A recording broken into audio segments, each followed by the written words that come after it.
Hello, mighty sorcerer. Would you like to lay with me in my bed? Afraid I can't, stunning wench. But why not, master of the arcane arts? Herpetus habitus. My face when I get banned from the server. Hey, what's up everybody, it's SkyDieRay Reupload here, and welcome back to another DnDGreentext video. So if you don't know, this is in reference to the video from January the 3rd. If you don't know what happened with that video, then it's fine and you don't have to know. And if you did, then this might be funny, I don't know. Anyway, with that being said, guys, don't forget to leave a like on the video and smash the subscribe button if you haven't already. And yeah, I hope you enjoy. The Princess. Princess bunkers down in her tower with a collection of guns and canned food, and threatens potential rescuers while screaming about them coming to take her back there. Royal investigators are still looking for the witch who last down the tower. Next of kin fear the worst. Be me, knight. Travel across the land in order to save a princess from a tower. Here she is guarded by a fire-breathing dragon. I finally reach the tower, but I don't see any large beast flying around the building. I decide to break into the tower. As soon as I open the door, there is the princess. She's wearing a forest digi camo. She's munching on a Slim Jim. In her hands is an M9 flamethrower. She starts screaming about how she doesn't want to go back. I try to calm her down and ask where the dragon is. She raises the nozzle. Princess, here's your dragon. My face when I'm cooked alive by a princess with PTSD. Oh, okay, that explains why she was acting like that. I mean, it's kind of understandable, right? When you go through such a trauma with a dragon, I would totally understand that reaction. It's probably weird that more princesses are not this way. How can you be normal after such an experience with a dragon? I found an old thread that I made after one of the most memorable sessions that I've ever ran. TG, I don't know what just happened to the game I'm running. Be me, DM. Party out in the woods doing party things. Find a bear. Kill the bear. Find out that the bear had cubs. They get into a guilt trip and decide to bring it back. Bring it back, but in the body of an elf. Elven Ranger goes crazy about it and wants to kill the elf bear. Elven Artificer wants to keep it alive. Spends 3 IRL hours arguing over the whole thing. Can't agree on anything. The situation quickly escalates with the ranger calling in some help from the local giants. The Artificer, on the other hand, retreats with the elf bear into a magical demiplane inside the bear's cave. The rest of the party tries to get them to agree on what to do with elf bear. Hostage situation arises and lasts for a day and a half inside the cave. The rest of the party begins singing campfire songs. Everything goes to and ends up in a firefight between the ranger, the Artificer, and a couple of giants, leaving dead bodies everywhere. Yeah, okay, I think I can answer the question for you. It's called a show. And also, I want to read the conclusion of what happened to the elf bear, because I'm very curious actually, and I think you might be as well. They had different plans for the elf bear. The Artificer wanted to train it to live a life like a normal elf and take care of its bear cubs. The ranger wanted to put it out of its misery because the cubs rejected her in her new elf body. She went to the local wood giants for help. The fighters sided with the Artificer and even named the bear Tabitha. In the end, all 3 of the above mentioned characters died in the ensuing firefight. The wood giants who came to help the ranger survived and took the bear into the woods without mentioning anything to the lone survivor, the halfling rogue, who looted all of his dead friends' corpses and went back to town. That is such a classic. That is such a classic rogue, man. God damn it, I couldn't have asked for this. I could not have made this happen if I wanted to. The time that my dragonborn monk gruesomely murdered a guard who was innocently trying to help. Be me, level 9 drunken master dragonborn monk, affectionately referred to as DM squared by the party. Setting is in a DM homebrew. Picture Hell on Wheels, but more steampunk. Party is a gaggle of shady assholes, assigned to keep construction on schedule and costs minimal. Party is hiding around a corner as 2 guards meet in front of a door. A door that we need to go into to bust a company strongman's worst nightmare. A pro-worker union meeting. The horror. Thanks to the bard conman and rogue highwayman, we were able to steal the key. All we need is for the guards to leave. After a few minutes of waiting and nothing happening, the party, ever impatient, decides that gruesome murder is in order. Asks the DM privately if I can try something. Upon hearing what exactly, he quickly agrees. While most of the party huddles behind the corner, my monk staggers out in front of the guards, feigning extreme drunkenness. A great roll, and my character's act has them convinced. Little do they know, the barbarian enforcer and fighter veteran are sneaking up behind the guards from the other side of the building. While the guards are sharing a laugh at my expense, one makes his way over to assist my heaving character. Once I decide he is in range, I launch my surprise attack. Before he can do anything, my character shouts, "Oh gods, I'm gonna..."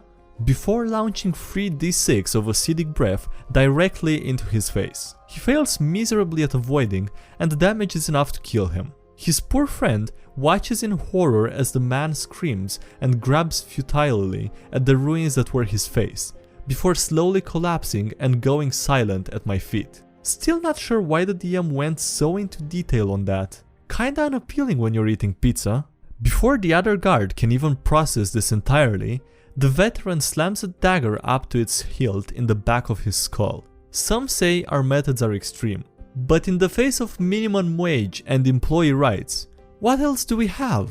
I might even regret reading this post, but I'm not gonna comment it because I think it's a bit too political for me to get involved in this, so I'm just gonna ignore that. And editor, please cut. Please cut to the next scene, come on. Come on, man, just come on, please. Why do you do this to me? Why do you make it awkward? Come on. Oh my come on, dude. Okay, man, look, I'm sorry, okay? Why are you doing this to me, huh? I've always been good to you. Really? We're still here? We're still here. We're still here! You're still not transitioning out of this. Okay. You know, this is just awkward. Okay, guys, I'm sorry, just skip the video. If it's like this, then just, you can go to, I don't know, go to another green text from me. Go to the one from last week, watch that again. Or you can check out the those are cool, long stories that I read, one story per video. Those are nice. Check them out if you want. Okay, finally, thank you.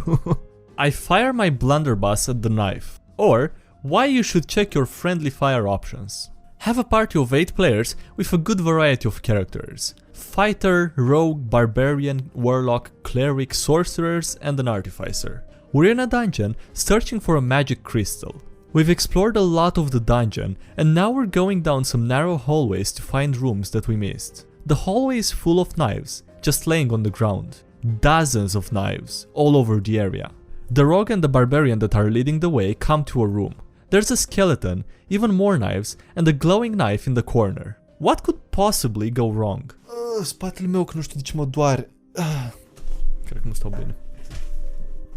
Rogue grabs the knife. Many knives suddenly come to life, flying about in a hostile manner. Party members in the tight 5 feet wide corridor are limited in their movement. Roll initiative. Knives have about 10 health each. There's only a dozen or so alive, and we've got multi-attack. Rogue and Barbarian quickly dispatch all the knives in the room.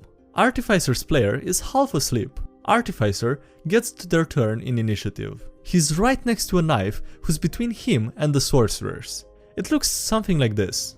Artificer, knife, sorcerer, sorcerer. I fire my blunderbuss. He pulls out a blunderbuss that he repaired. 15 feet cone, dex save for half damage. 48 damage or something. And then the player wakes up and realizes what he just said. Actually, can I take that back? Our DM is grinning. All of us are grinning. Nope, roll damage. 18 damage, 9 on a save. Flying knife makes the dex save and has 1 health left. Sorcerers both get hit. One saved, one didn't. Whoops. Knife has a turn in the initiative. Attacks the sorcerer nearest to them. Natural 1. The knife flies at you, but is apparently too disoriented from being shot at. It flies at the wall and takes 1 damage, which is enough to kill it. Combat over. Over a month later, we're still making fun of him in-game and out of game. He rolls with it though. I am so honestly glad of how that turned out, because I was really expecting a worse turn of events. So this is a nice little plot twist with the party not dying actually and everyone being good in the end. Wizards and their capitalism. So this story happened in tonight's setup game for a bunch of 5th edition one-shots, West Marches campaign style. Be me, half-elf level 5 conjuration wizard. Be not me, DM, a mousefolk rogue, tabaxi samurai, wood elf druid, and some others that popped in for a bit, text-based D&D. Story starts in an adventurers guild in the Misty Forest. Party are the only adventurers there because it's a desolate place. Only other person there is the pixie bartender and her dozens of unseen servants helping out everywhere.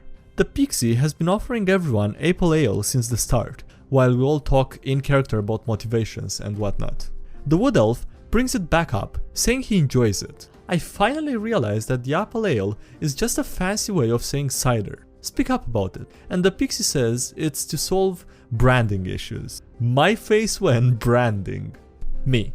Branding like that would only work on people that don't know anything about cider, like dwarves or halflings or some shit. Pixie. Great. Then if I get them hooked, it's a monopoly. Doubt.png. Me. Which is highly illegal in Waterdeep, I'd assume. Capitalist capital. Fine. Trademark then. Come on. We live in a world where plagiarism is everywhere. The closest thing to trademarking for a wizard is an arcane word on a spellbook. Well, maybe Mordekainen should magically tax people every time they cast one of his spells? Wait, is that why so many spells have diamonds as spell components?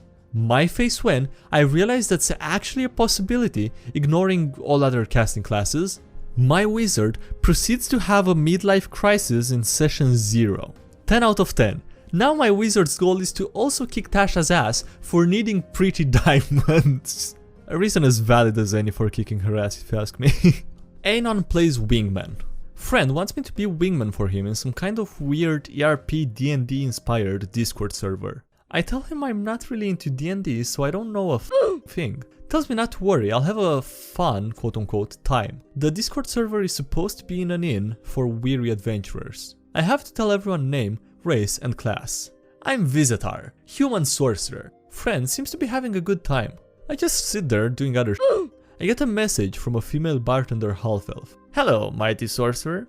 Would you like to lay with me in my bed? Afraid I can't, stunning wench. But why not, master of the arcane arts? Herpitus habitus. My face when I get banned from the server. Okay. That's alright. That's a great note to end this video on.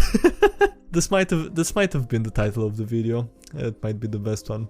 Anyway, well, thank you guys for watching. I hope you enjoyed it. Please, please like if you did and subscribe for more if you haven't already. Also, thank you to our supporting channel on Patreon. I really appreciate it, so thanks a lot for the support there. Links below if you want to check out the Patreon subreddit, links for anything else, subreddit, Discord, follow me on any social media. And yeah, if you want links below for that. And yeah, that's it. Thanks again for watching and I'll see you next time. Have a great day, bye!